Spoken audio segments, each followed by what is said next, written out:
ओम नमः शिवाय। हर हर महादेव। जय शिव शंभू। हार्दिक स्वागत है आप सभी का फिर से एक बार हमारे चैनल एस्ट्रो ओम पर। दोस्तों, यह सारे उपाय पंडित प्रदीप मिश्रा जी की कथा से सुनकर सूचित किए जा रहे हैं, इसलिए वीडियो को अंत तक जरूर देखें और ध्यान से सुने। आज का वीडियो बहुत ही खास होने वाला है क्योंकि इस बार विजयदशमी की तिथि पड़ रही है मंगलवार के दिन, और इस मंगलवार के दिन आपको सिर्फ पूज्य गुरु जी द्वारा बताए गए दो ऐसे विशेष उपाय करने हैं जो आपके जीवन में चल रही कर्ज की समस्या को समाप्त करने के लिए है।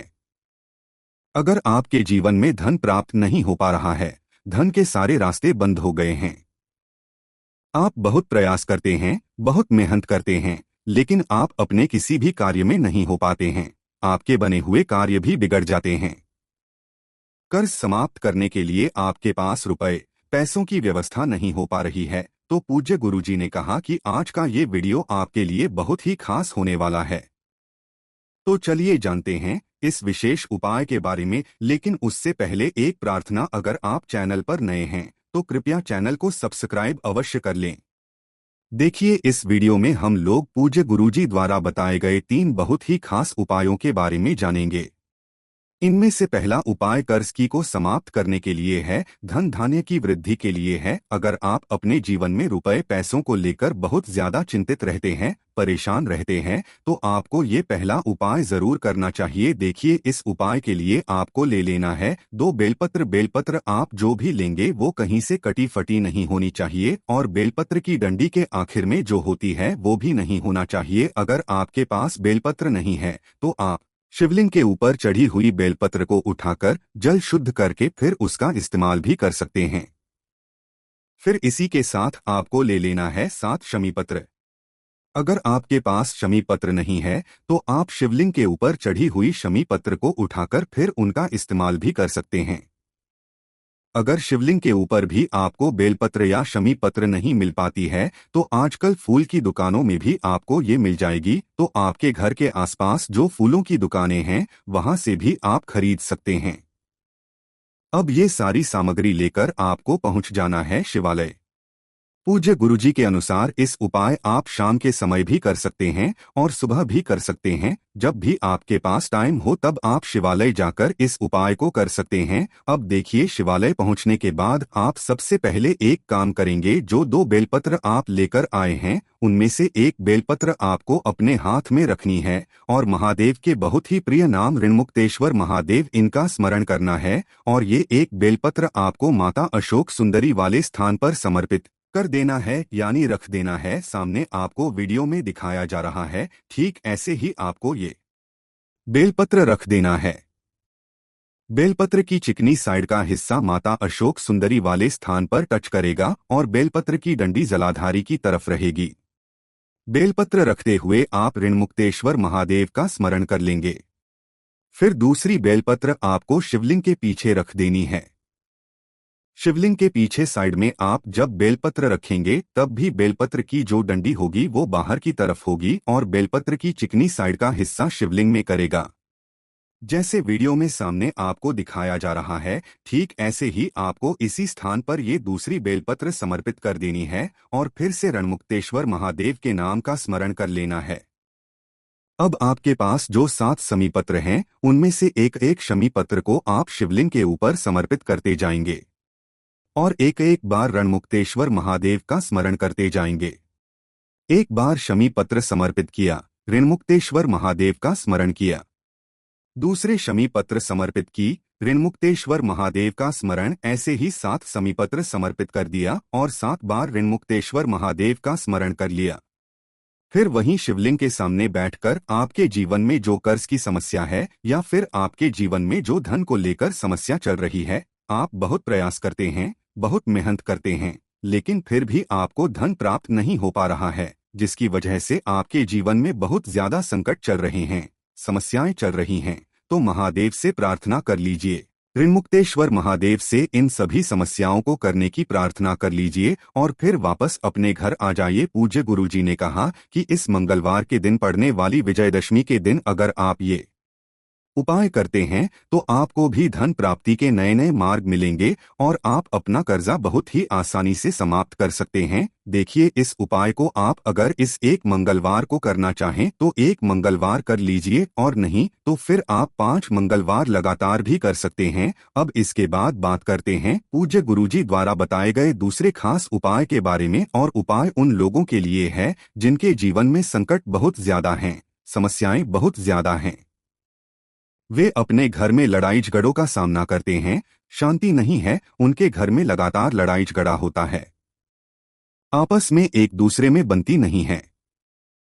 चाहे वो पति पत्नी हो या फिर भाई बहन हो या फिर भाई भाई हो या फिर कोई भी हो जिनमें आपस में लड़ाई झगड़ा होता हो, शरीर में कोई रोग हो गया हो, जीवन में बहुत ज्यादा समस्याओं का सामना करना पड़ रहा हो, तो ऐसे लोगों को ये उपाय करना चाहिए। इस उपाय के लिए आपको एक लोटा जल ले लेना है। लोटा आप तांबे का ले लीजिएगा और जल आप अपने किचन से ही ले लीजिएगा। आपके किचन में रो मटका या बाल्टी जो भी है वहीं से आपको जल ले लेना है। फिर इसी के साथ आपको ले लेना है लाल चंदन या फिर गुड़ का टुकड़ा। अगर आपके पास लाल चंदन है तो लाल चंदन थोड़ा सा ले लीजिए, और अगर लाल चंदन नहीं है तो फिर आप 1 या 2 टुकड़े गुड़ के ले लीजिएगा। अब आपको ये गुड़ का टुकड़ा या फिर लाल चंदन जो भी आपके पास है वो इसी एक लोटे जल में मिला लेना है, और ये एक लोटा जल लेकर आपको पहुंच जाना है शिवालय। इस उपाय को भी आप शाम को करना चाहे तो शाम को कर सकते हैं, और सुबह करना चाहे तो सुबह कर सकते हैं। जब भी आपके पास टाइम हो तब आप शिवालय जाकर इस सुंदर से उपाय को कर सकते हैं।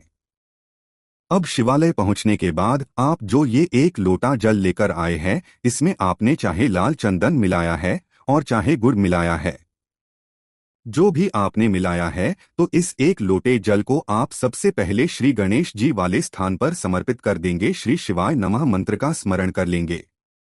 फिर दूसरे नंबर पर आप श्री कार्तिकेय जी वाले स्थान पर जल समर्पित कर देंगे और श्री शिवा नमः मंत्र का स्मरण कर लेंगे। फिर तीसरे नंबर पर आप माता अशोक सुंदर वाले स्थान पर जल समर्पित कर देंगे और श्री शिवाय नमः मंत्र का स्मरण कर लेंगे। फिर चौथे नंबर पर आप माता पार्वती के हस्तकमल में थोड़ा सा जल समर्पित कर देंगे और श्री शिवा नमः मंत्र का स्मरण कर लेंगे। इन चारों स्थान पर आपको थोड़ा थोड़ा सा जल करना है और श्री शिवाय नमः मंत्र का स्मरण कर लेना है। इसके बाद लोटे में बचा हुआ पूरा जल आपको शिवलिंग के ऊपर धीरे धीरे समर्पित करते जाना है और लगातार शिव महापुराण के मूल मंत्र श्री शिवाय नमः या फिर नमः शिवाय, इन दोनों में से किसी भी एक मंत्र का स्मरण कर लेना है। और फिर वही शिवलिंग के सामने बैठकर आपको अपने जीवन में चल रही समस्या को दूर करने के लिए, आपके जीवन में जो संकट है, जो विघ्न है, जिनकी वजह से तरक्की नहीं प्राप्त कर पा रहे हैं, लगातार बाधाएं आपके जीवन में बनी हुई हैं, कोई ना कोई परेशानी आपके जीवन में बनी हुई है, तो उसको दूर करने के लिए आप महादेव से प्रार्थना कर लीजिए और फिर वापस अपने घर आ जाइए। देखिए, अगर आपको शिव परिवार के बारे में जानकारी नहीं है तो आपको सामने पूरा शिव परिवार दिखाया जा रहा है। इसी में जो श्री गणेश जी का स्थान है, जो कार्तिकेय जी का स्थान है, जो माता अशोक सुंदरी का स्थान है, जो माता पार्वती का स्थान है, ये जो सारे स्थान दिखाए जा रहे, इन्हीं स्थानों पर आपको इसी क्रम से जल समर्पित करना है जो क्रम आपको अभी बताया गया है। इसी क्रम से समर्पित करते हुए आप श्री शिवा नमः या फिर ओम नमः शिवाय मंत्र का स्मरण कर लीजिएगा। पूज्य गुरुजी ने कहा कि अगर इस मंगलवार के दिन पड़ने वाली विजयदशमी में हम लोग ये उपाय कर लेते हैं तो हमारे जीवन के सारे संकट महादेव की कृपा से समाप्त हो जाते हैं। अब इसके बाद बात करते हैं पूज्य गुरुजी द्वारा बताए गए तीसरे और सबसे आखिरी उपाय के बारे में। ये उपाय भी आपके जीवन धन धान्य की प्राप्ति करवाएगा और कर्ज की समस्या को दूर करेगा। अगर आप अपने जीवन में माता लक्ष्मी की कृपा प्राप्त करना चाहते हैं तो इस उपाय को जरूर करिएगा। देखिए, इस उपाय के लिए आपको सिर्फ 2 लौंग ले लेनी है। लौंग फूल वाली होनी चाहिए, टूटी हुई नहीं होनी चाहिए, खंडित नहीं होनी चाहिए, लौंग पूर्ण होनी चाहिए। फिर इसी के साथ आपको थोड़ा सा शहद ले लेना है। शहद आप सिर्फ 2-4 बूंद ले लीजिएगा। फिर इसी के साथ आपको ले लेना है एक दीपक। इस दीपक में आप गोल रुई की बत्ती का प्रयोग करना है और साथ ही साथ घी का प्रयोग करना है। दीपक आप चाहें तो मिट्टी का भी ले सकते हैं, और अगर आप अपने घर पर शुद्ध आटा मारकर उसका दीपक बनाना चाहते हैं तो उस दीपक का भी आप इस्तेमाल कर सकते हैं। अब ये सारी सामग्री लेकर आपको शाम के समय में, शाम को जो प्रदोष काल का समय होता है, उसी प्रदोष काल के समय में आपको पहुंच जाना है किसी भी वटवृक्ष के नीचे, यानी बरगद के वृक्ष के नीचे। देखिए, ये उपाय बहुत ही खास है, इसलिए आप बहुत ध्यान से वट वृक्ष के नीचे पहुंचकर आप सबसे पहले जो एक दीपक लेकर गए हैं, उस दीपक को वहीं पेड़ की जड़ के आसपास कहीं पर प्रज्वलित कर दीजिए और वटकेश्वर महादेव का स्मरण कर लीजिए। कौन से महादेव का? वटकेश्वर महादेव का स्मरण कर लीजिए। फिर इसके बाद आप जो 2 लौंग लेकर आए हैं, उन दोनों लौंग में अच्छी तरह से शहद लगा लीजिए। इन दोनों लौंग को शहद में डुबो दीजिए और इन दोनों लौंग में अच्छे से जब शहद लग जाए तो इन दोनों को आप वहीं वृक्ष में समर्पित कर दीजिए। वहीं दीपक के आसपास कहीं पर ये दोनों लौंग रख दीजिए और फिर से वटकेश्वर महादेव का स्मरण करिए। और आपके जीवन में अगर कर्ज की समस्या है, या फिर आपके जीवन में धन की समस्या है, या फिर आप अपने जीवन में तरक्की नहीं कर पा रहे हैं, लगातार असफलताएं आपके जीवन में बनी हुई है, आप मेहनत तो बहुत करते हैं, प्रयास तो बहुत करते हैं, लेकिन आप लगातार असफल हो रहे हैं। चाहे आप अपने व्यापार में असफल हो रहे हो, चाहे आप अपनी नौकरी में असफल हो रहे, तो इन सारी समस्याओं के लिए आपको महादेव से प्रार्थना कर लेनी है। खासतौर से आप वटकेश्वर महादेव से प्रार्थना करिएगा। वटकेश्वर महादेव से प्रार्थना कर लीजिएगा और इन सारी समस्याओं के लिए प्रार्थना करने के बाद फिर वापस अपने घर आ जाइएगा। पूज्य गुरुजी ने कहा कि मंगलवार के दिन पड़ने वाली इस विजयदशमी में अगर हम लोग ये 2 लौंग वाला उपाय कर लेते हैं, तो यकीन मानिए महादेव हमारे जीवन से इन सारी समस्याओं का अंत कर देते हैं और हमें भी सुख, समृद्धि, वैभव की प्राप्ति करवाते हैं। तो दोस्तों, ये थे पूज्य गुरुजी द्वारा बताए गए 3 बहुत ही खास उपाय। अगर आपको जानकारी अच्छी लगी हो तो वीडियो लाइक करिएगा। मिलते हैं फिर एक नए वीडियो के साथ। धन्यवाद।